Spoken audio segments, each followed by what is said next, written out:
Boa noite. Mais uma vez, estamos aqui juntos para conversarmos um pouquinho sobre as lições do Evangelho de Jesus. Meu nome é Armando e eu pertenço ao Grupo Espírita Fraternidade, da 909 Sul. Vamos fazer então a nossa prece inicial e dar início ao capítulo, e ao livro Palavras de Vida Eterna, do Emmanuel, lição 1, 7 e 9, Discernir e Corrigir. Deus, nosso Pai, Jesus, nosso irmão, mestre e amigo. Mais uma vez, agradecemos a oportunidade de aqui nos encontrarmos para meditarmos, refletirmos e buscarmos entregar, Senhor, a vontade de Deus em nossos corações e em nossas mentes, ao mundo e ao Criador. Seja conosco, inspira-nos, abençoa-nos e que possamos entregar o melhor. Que assim seja, graças a Deus. Mais uma vez, boa noite. Então, nós vamos conversar sobre esse livro, Palavras de Vida Eterna, do Emmanuel, lição 1, 7 e 9, Discernir e Corrigir. Discernimento é isso, é compreensão para vivência. E a correção é a superação, é a entrega que nós fazemos do conteúdo desses mandamentos de ordem moral, que é o Evangelho do Cristo. E o Emmanuel faz um comentário sobre a seguinte fala, que foi registrada por Mateus no capítulo 7, versículo 2. Com o critério com que julgardes, sereis julgados. E com a medida com que tiverdes medido, vos medirão também. Ele está falando sobre a questão do julgamento, né? E aí o Emmanuel começa a mensagem dizendo: viste o companheiro em necessidade e comentaste-lhe a posição. Possuía ele, esse companheiro, recursos expressivos e talvez, por imprevidência, caiu em penúria dolorosa. Falta de oração e de vigilância. Orar é conectar-se com o provedor divino. Vigilância é estarmos atentos para ativarmos os antivírus a fim de evitarmos a perda de foco para a meta que nós estamos buscando atingir. E o Emmanuel continua. Usufrui conhecimentos superiores e feriu-te a sensibilidade por arrojar-se em terríveis despenhadeiros do coração que, às vezes, os últimos dos menos instruídos conseguem facilmente evitar. É o que a gente vê. A nossa alma ela é formada por dois ambientes, um ambiente emocional e um ambiente racional. Às vezes nós nos dedicamos muito mais horas cuidando da parte racional e relegamos para um segundo plano a área emocional. A asa da razão e a asa do coração são asas que nos permitirão alçar voos equilibrados em direção a novos rumos. Se nós só desenvolvermos uma asa em prejuízo de outra, nós não conseguiremos alçar voos. E é isso que o Emmanuel coloca, que detinha oportunidades de melhoria, com as quais milhares de criaturas sonham em vão e procedeu impensadamente, qual se não retivesse as vantagens que lhe brilham nas mãos. Muitas vezes nós já temos esses recursos dentro de nós, mas a falta de atenção, de vigilância, nos leva a cometer por impulso uma série de estragos e desastres. E continua Emmanuel: desfrutas ambiente distinto, capaz de guindá-lo às alturas, e prefere desconhecer as circunstâncias que o favorecem, mergulhando-se na sombra das atitudes negativas. Hoje em dia, nós estamos vivendo um negacionismo generalizado. E o negacionismo, ele é altamente tóxico. É como se nós represássemos um rio. Ele se transforma num cofre de enfermidade. É como se nós deixássemos uma enxada parada, sem utilização. Ela acaba se consumindo pela ferrugem. Assim também somos nós. Se nos conservarmos parados, só para atravessar as portas largas do mundo e não realizarmos esforços para podermos viver ajustados para atravessar as portas estreitas, nós vamos perder as oportunidades de crescimento e de evolução. Mantinha, continua Emmanuel, valiosas possibilidades de elevação espiritual. Todos nós temos isso e trazemos nos arquivos, nos HDs dos nossos inconscientes. No levantamento, continua ele, de apostolados sublimes, e emaranhou-se em tramas obsessivas que lhe exaurem as forças. A trama obsessiva, ela rouba as nossas melhores energias. E só conseguiremos evitar ficar algemado a essas tramas se nós estivermos vigilantes, atentos à disciplina e focados na meta que precisamos atingir. Para isso, eu vou contar uma pequena historinha. Não basta a gente ter a teoria, nós precisamos vivenciar esses mandamentos cristãos, que são as cláusulas constitucionais que regem o universo. Se nós desobedecermos esses comandos, nós perderemos o de mais valioso que temos, que é a autoridade. A autoridade é filha da teoria e da vivência, da prática, da entrega do conteúdo na forma estabelecida pelo Criador. E o Emmanuel continua. Tudo isso realmente pode observar e referir. Precisamos de referência. E a referência, ela só se manifestará quando estivermos a nossa casa assentada e apoiada no aprendizado, na experiência e na entrega desse conteúdo. Eu vou contar aquela história que eu havia prometido antes, que trata da seguinte situação. Ela fala sobre a importância da experiência.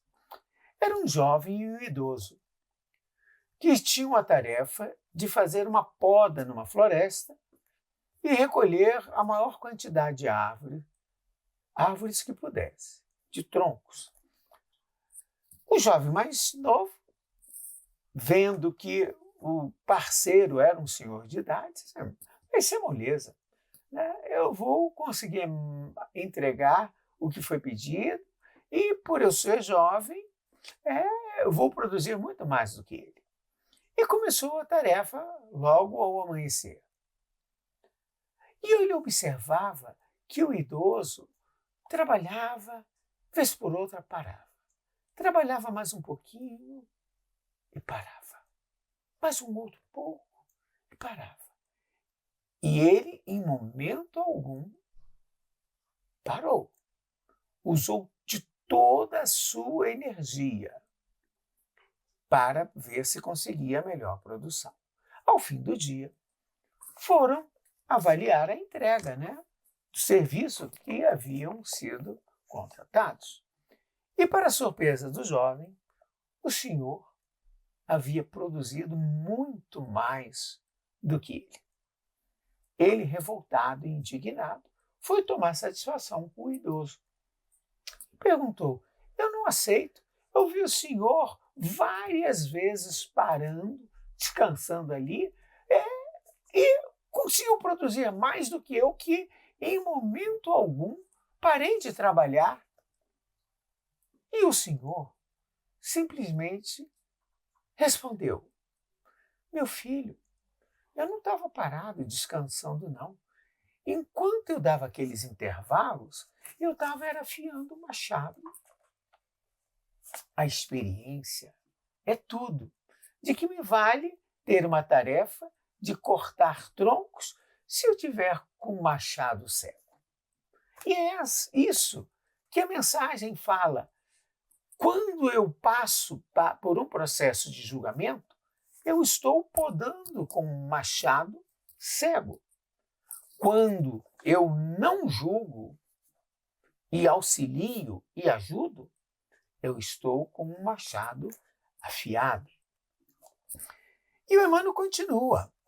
Entra, porém, na esfera do próprio entendimento e capacita-te de que te não é possível a imediata penetração no campo das causas. Como é importante isso? A viagem que precisamos fazer para ir ao encontro, não de encontro, mas ao encontro de Deus, é no sentido inverso, sair do exterior e ir para o interior. Não adianta a gente procurar Deus no mundo exterior, que nós não vamos encontrá-lo. Ele não se encontra em nenhum templo de pedra, em nenhuma crença exterior ou qualquer outro rótulo. Deus está dentro de nós. O seu DNA está em nossa consciência. E a nossa consciência é a toga que nos investe na condição de juízes para realizarmos o nosso auto-julgamento, nunca julgamento de terceiros. Mas para isso, eu preciso ter olhos de ver e ouvidos de ouvir para me enxergar e me auto-escutar.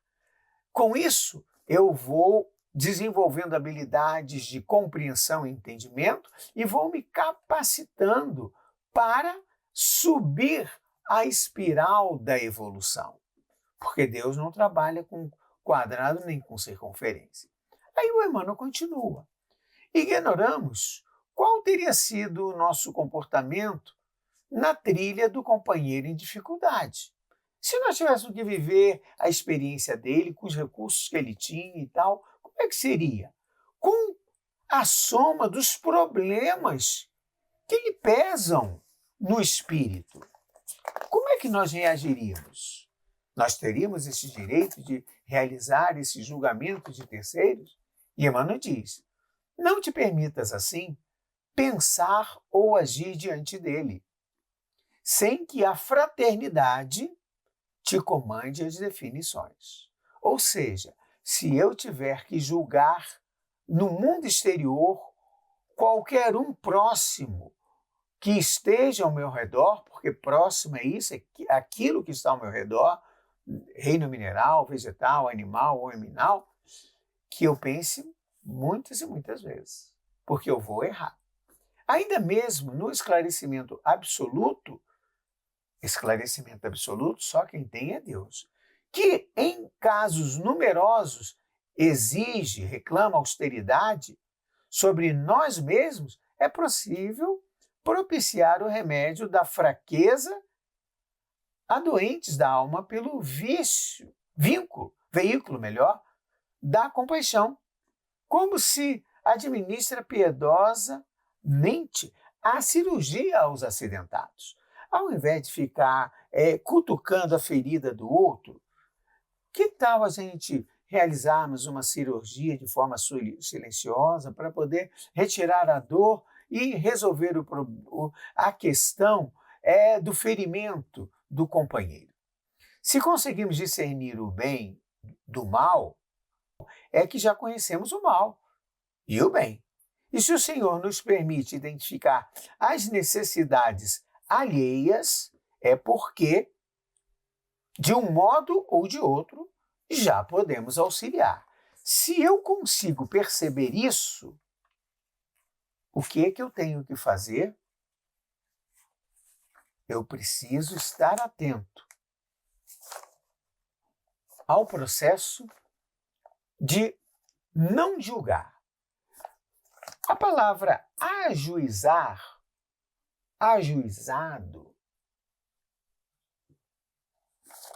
no conceito humano, ela tem um sentido diferente do que a gente vê no conceito jurídico, por exemplo. Quando eu falo em ajuizamento, as pessoas pensam em abrir um processo contra determinada pessoa. Mas quando eu uso ajuizado e ajuizar, o radical juiz traz a ideia de julgamento. Quando eu coloco o A na frente, eu nego o julgamento. Quem é ajuizado o é porque não julga. Quem julga não é ajuizado. É sempre bom a gente lembrar essa mensagem de Jesus. Ele lembra a importância de não julgar os outros de maneira leviana, pois as mesmas medidas serão aplicadas a nós. Ela destaca a necessidade de exercermos a compaixão, a tolerância, o não julgamento, mesmo quando estamos em posição de corrigir ou aconselhar. Vamos supor que a gente até identifique o erro, mas não cabe a gente resolver e fazer o dever de casa dele. A posição de Jesus é de mestre, e mestre não faz dever de casa de aluno. Nós somos os alunos e precisamos fazer o dever de casa para aprender e entregar a lição ao professor.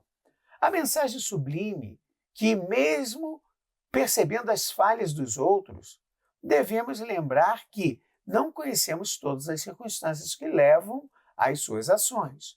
O texto enfatiza a importância de agir com fraternidade e compreensão, evitando julgamentos precipitados.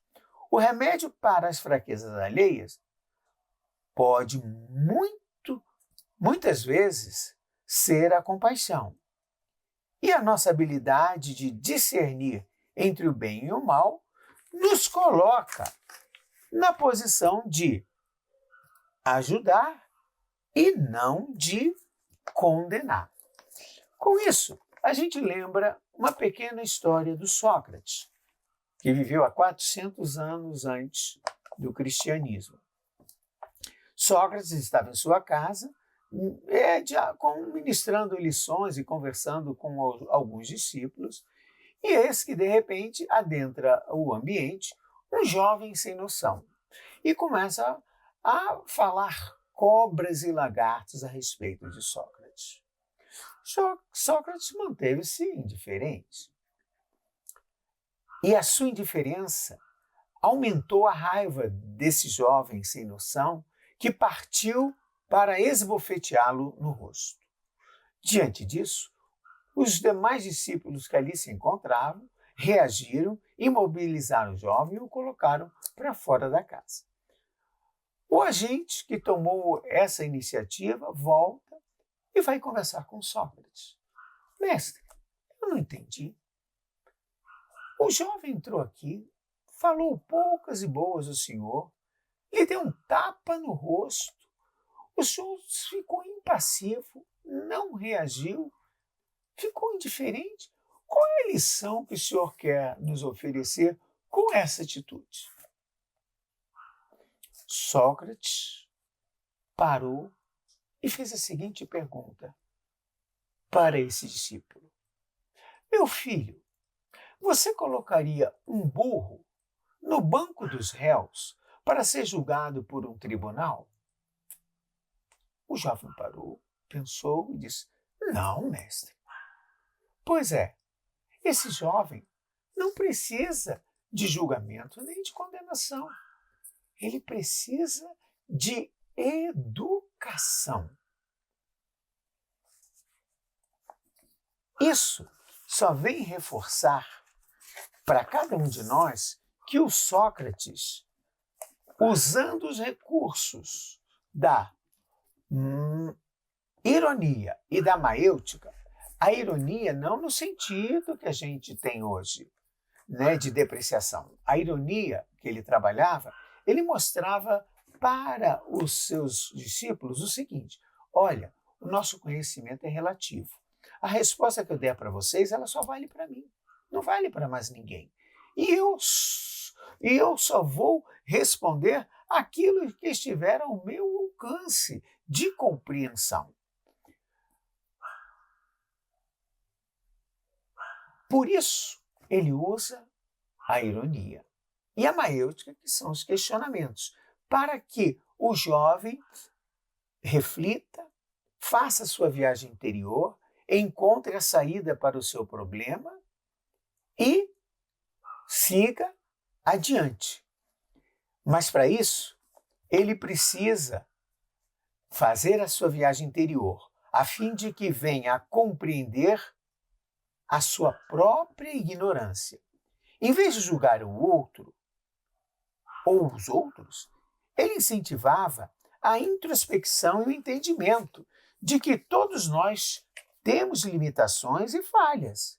Para Sócrates, era mais importante ajudar os outros a encontrar a verdade por meio do diálogo do que simplesmente criticá-los ou julgá-los.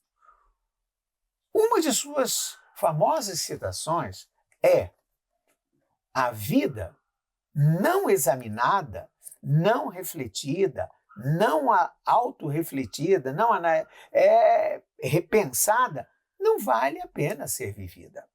Isso reflete sua convicção na importância de refletir sobre as nossas próprias ações e motivações, em vez de rapidamente julgar os outros. Assim como na mensagem de Emmanuel, que nós compartilhamos, o ensino de Sócrates também nos lembra de exercitar a compaixão e a compreensão, reconhecendo que todos estamos em um caminho de aprendizado e autodescoberta. Somos juízes e herdeiros de nossas próprias escolhas, como nos ensina Sócrates. Sócrates frequentemente explorava a ideia de que somos arquitetos do nosso próprio destino por meio de nossas escolhas e ações. Ele acreditava firmemente na responsabilidade individual e no poder da reflexão e do autoconhecimento. De acordo com Sócrates, para viver uma vida verdadeiramente virtuosa, exitosa, é crucial examinar nossas próprias motivações e decisões. Ele argumentava que, ao nos julgarmos, ganhamos uma compreensão mais profunda de nossos erros e acertos, permitindo-nos agir de forma mais justa e sábia no futuro. Essa filosofia ecoa a ideia de que somos herdeiros das consequências de nossas escolhas, tanto boas quanto ruins. Por isso, é imperativo praticar a virtude, o bem e a introspecção constante. Sócrates também acreditava que o conhecimento e a virtude são interdependentes. Ele afirmava que ninguém age mal deliberadamente. Em vez disso, a maldade surge da ignorância. Assim, ao buscar conhecimento e sabedoria, tornamo-nos mais capazes de fazer escolhas que conduzem a uma vida plena e justa. A ideia de que somos juízes e herdeiros de nossas próprias escolhas reflete a filosofia socrática de que a autorreflexão e o autoconhecimento são essenciais para a construção de um caráter virtuoso e uma vida ética.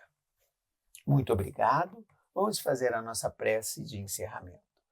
Amado Mestre Jesus, mais uma vez queremos agradecê-lo a oportunidade do trabalho de hoje. Que possamos abrir as portas e janelas do nosso coração e da nossa mente e que o sol da vossa bondade, justiça e amorosidade possa inundar os nossos espaços interiores, nos tornando seres melhores e permitindo que possamos ascender e subir na nossa espiral evolutiva que nunca nos permite a repetição, porque sabemos que ou a gente muda ou a gente se repete. Essa é a lei. Que assim seja, graças a Deus.